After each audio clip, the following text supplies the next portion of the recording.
We are returning to one of our top stories today. Power has slowly been restored in parts of Spain and Portugal after a major blackout brought much of the two countries to a standstill. Yuka Royer from our business desk joins me for more. Hi, Yuka. Hi, Inka. So Spain has declared a state of emergency and deployed police to ensure safety in cities. Emergency workers rescued more than 280 people who were stuck in lifts. While there's been no indication of a cyber attack, the outage has caused major disruption across different sectors. Luke Schrager has more on the chaos.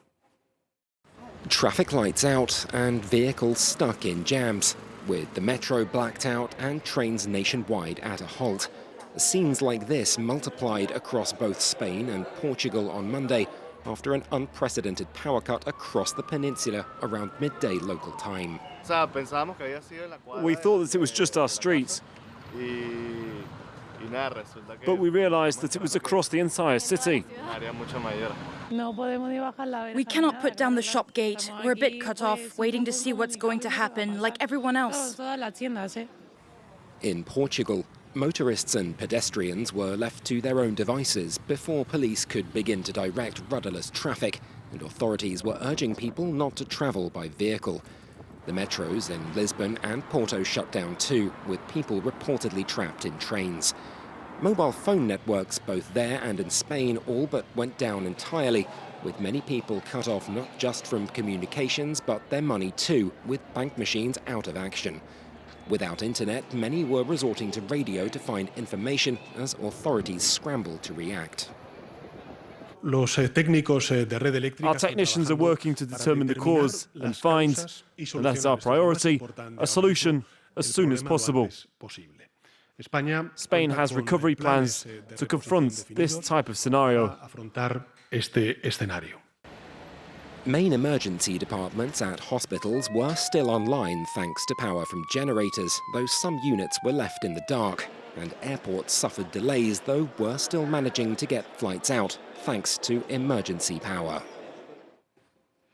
So, Yuka, we've heard about all that disruption, on the travel lines, but of course this could have a significant impact on the economy as well. Yeah, it is, of course, too early to put a price tag on today's event, but power outages in general are costly. They can translate to a loss of productivity and output, loss of revenue in online sales, increased work hours required to recover computer data losses, and in some cases damage to equipment due to power surges. In 2003, a tree fell on an important power line in Switzerland, and the effects rippled down to Italy, causing around 1.2 billion euros in damage, even though the blackout only lasted a few hours, Inka.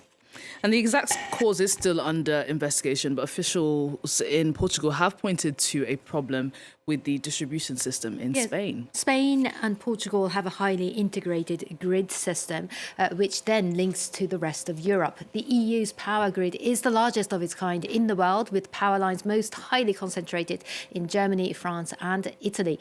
But like in many other advanced economies, the bloc's grid system is aging. In its efforts to decarbonise, Brussels is aiming to both reduce energy consumption and boost production from renewables to increase the share of electricity in its energy mix. Since 2022, renewables are producing more electricity than gas in the EU, but ramping up electrification only makes sense if the energy infrastructure is modernised. But progress on this front has been slow.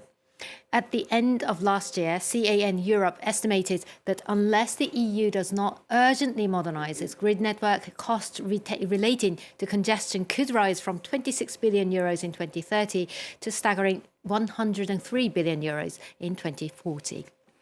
Well, let's move on, Yuka, because there's been a major win for one of France's defence firms today, because India has signed a massive deal to buy its Rafale fighter jets. Yeah, this new agreement involves 26 aircraft to the tune of about 6.5 billion euros and could generate thousands of jobs. It's the second time India has ordered the fighter jets made by Dassault Aviation. The Indian Air Force currently operates 36 Rafale planes. It also marks another step in the country's reliance on French military hardware, including Mirage 2000 jets in the 1980s and Scorpion submarines ordered in 2005. In a statement, Dassault said that the new order demonstrated the satisfaction of Indian authorities over the aircraft's capabilities. The delivery of the ordered jets is set to be completed by 2030. And let's get a quick check on the markets now, please. Yuka. Well, yes, another big earnings week kicked off in the United States, including 4 of the so-called Magnificent Seven, that's Apple, Microsoft, Amazon and Meta, reporting their results this week. Wall Street spent much of the trading day moderately lower, but closed on a mixed note, with the Dow ending in positive territory, the S&P just on the flat line and the Nasdaq just below it.